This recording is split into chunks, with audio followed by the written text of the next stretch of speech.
Welcome to More Than a Broker, the podcast that goes beyond the traditional definition of a logistics provider. My name is Andrew Elsner, co-founder of Spot.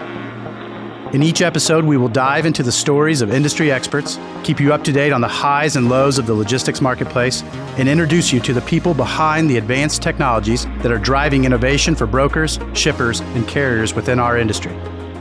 Join us as we explore the world of logistics through a different lens. This is More Than a Broker. Drivers, start your engines!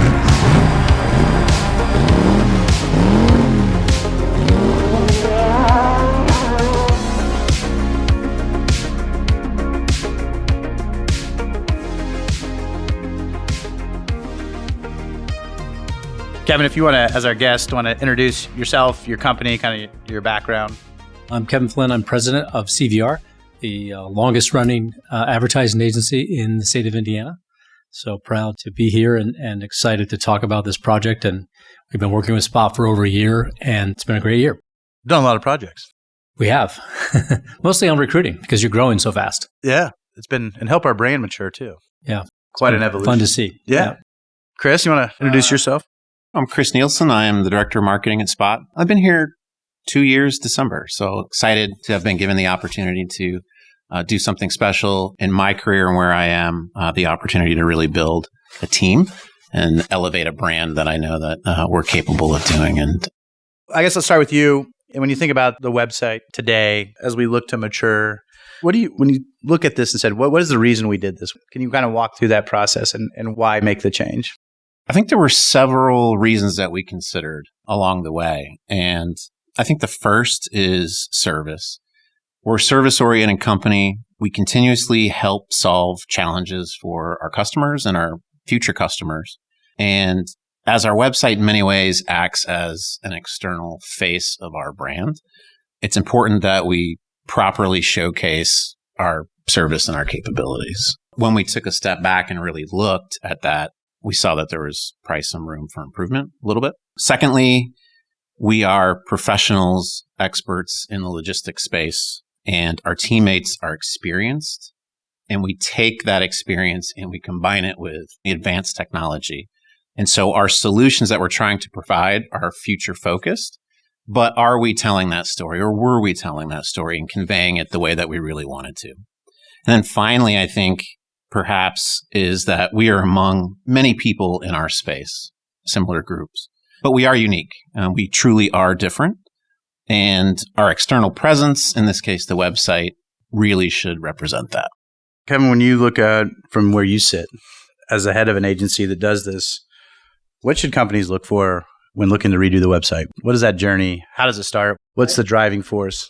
You know, I think of all the projects we've done, Spot had the clearest objectives set out for the new website. And I think setting clear business objectives is the first step versus, I can't tell you how many meetings I've been in where the owner of the business said, I want my website to look like Apple.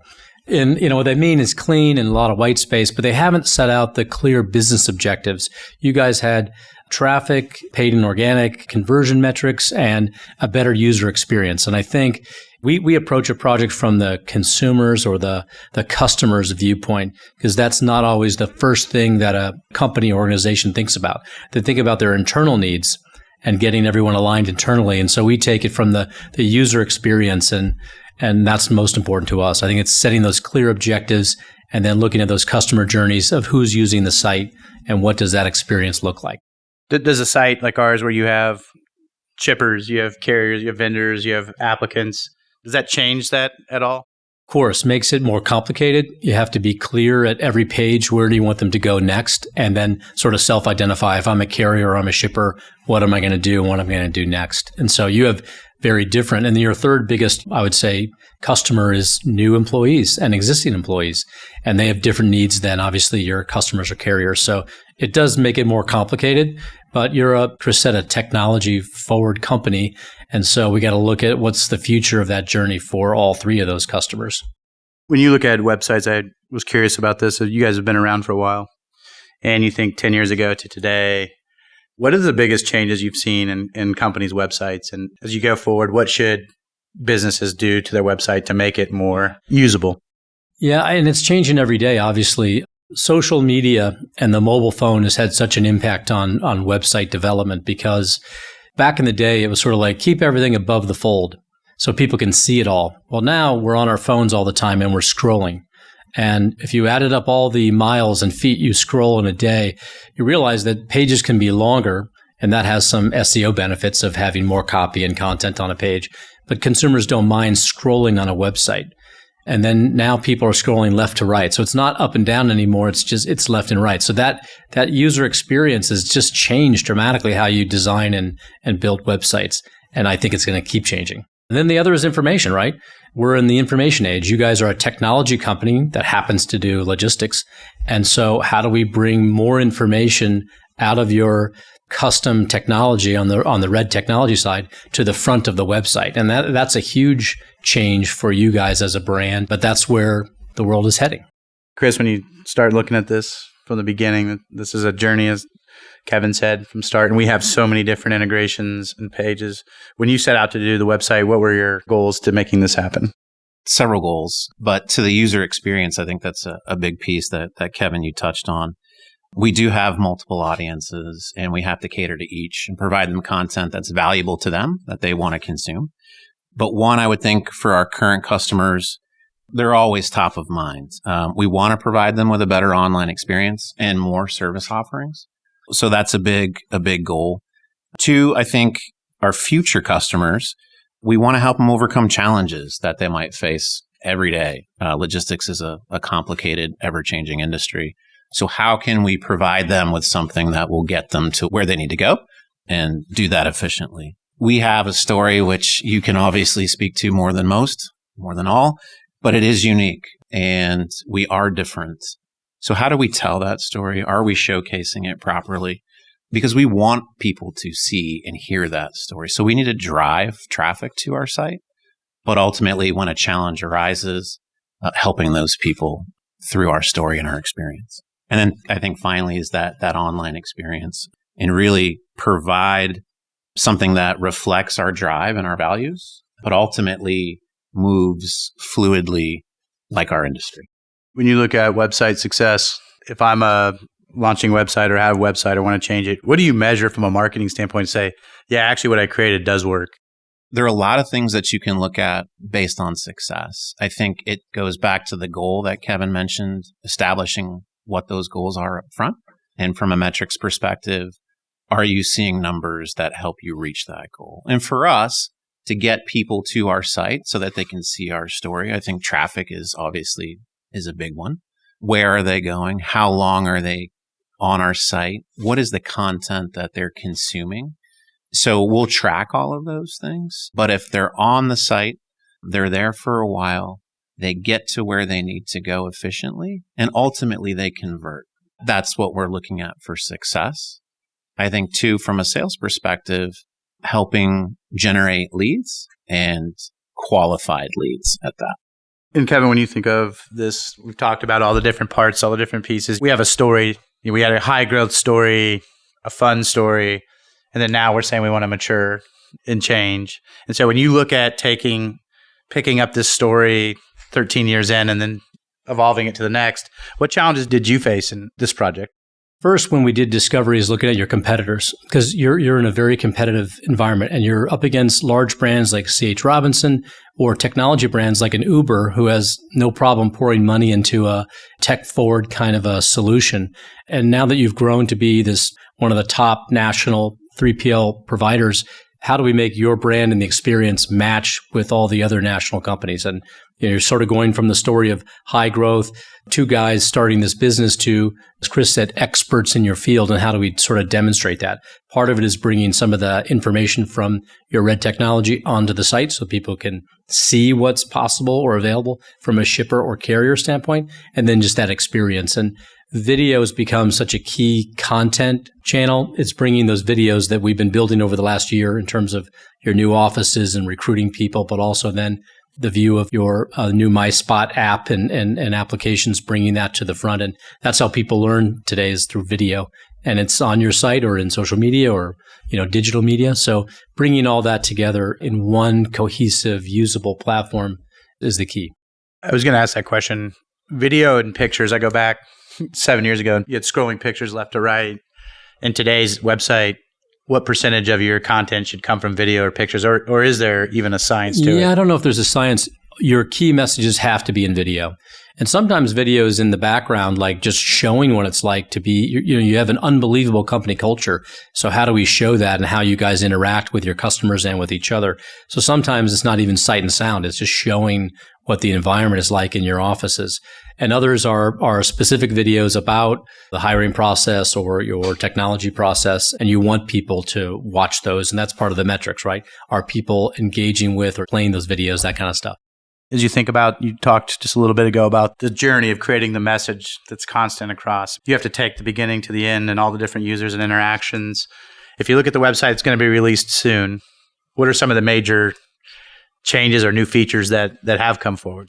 From a design standpoint, we used motion because you're a fast-paced organization. And so the design has a lot of sort of animation and moving parts.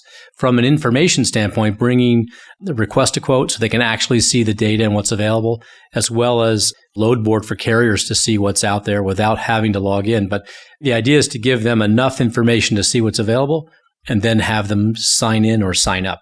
And that's the goal. One of the goals of the website is to get more people into My Spot technology because it's great information. It makes their job easier. They get paid faster, all those things. So it's really designed to deliver on that objective. It's interesting. I always think back to that beginning was a lot of static. It was static. And the content written by Andy and I probably wasn't the best content. You guys would probably give us an F looking back. But it is funny to see, and it's important, I think, telling that journey, that story, because a lot of people don't know who we are. We've been very quiet in a lot of fronts. And then now to see that, the video, to see the pictures, the story, the content, and then now all the interactions that happen on the site daily has been neat. Because from your perspective, what are some of the changes that you think are going to be different and better for the people that interact with it? I'm a visual person. So for me, I think one of the biggest changes is that use of animation. And CVR and team have done a great job in bringing our content to life. So it's a nice visual experience for those that visit our site. We have a unique logo, and just like our brand, it's distinct, and we make use of that throughout the site. So we kind of dissect our icon and elements of it, and we bring it to life through motion to help highlight the content that we want our users to really pay attention to and focus on. And so for me, that's a win, at least from a design perspective. Kevin, I always like to help entrepreneurs or even businesses that are even a little more mature.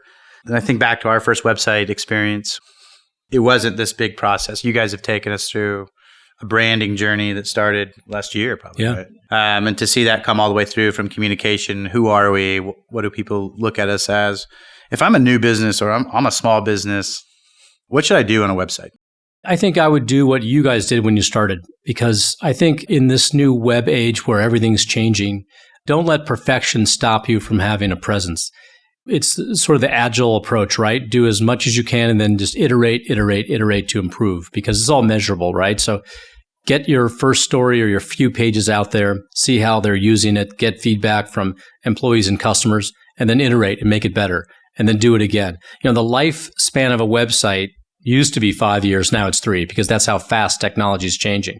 So if you're waiting to make it perfect, you're wasting time. Get something out there, and as people begin to use the site, you'll get quick feedback from customers and employees what needs to change. And you just keep making it better and better. And that's what you guys have done.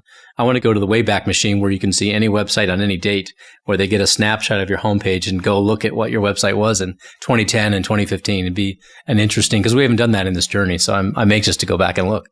Yeah, I don't know if you'll love what you see. I still always think back to the first meeting we ever had was January 20th, 2009 in Chicago. We made a trifold on a Word document, and it was awful. I ended up not even giving it. Yeah. Well, I actually threw it away and left it in the car. So learn how to sell. Is there any advice you'd give to companies not to do? On the flip side of that, when you think of a website, is there a do not do, this is bad?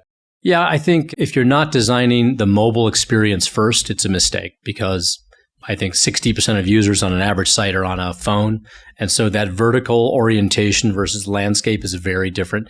Now, there are some tasks people just won't do on their phone where you're putting a lot of information in. So if I'm trying to build a shipping schedule, or that's really done on a desktop. But I think mobile first is where they have to start. And then too much copy. No one reads anymore, or at least they don't read a lot. So you have to make the copy on the website skimmable, right? Headline, short bullets, make it brief. But you need copy because that's what Google sees. So from an SEO standpoint, you can't not have copy on your website, but it doesn't need to be a book. It has to be short, snackable content that's skimmable and people can move very fast. I think the average time spent on a page is something like 10 seconds, 8 to 10 seconds. So they know exactly where to go next. So it's just got to be quick. And that's what we try to achieve. I think to your point, it's a living, breathing document, if you will, for lack of a better term, but you should always be making improvements to it, and you should let the data dictate your behavior. So if you see things that are working, try to understand why they're working and keep doing it. And conversely, if you notice that they aren't, then what do you need to do to change the behavior? Thanks a lot, Kevin, for coming out here. You guys have been a big part of our journey over the past year and changing the message. It has been fun. We've had a lot of different videos, stories, content. So we appreciate all you guys do. Thank you. Yeah, happy to help.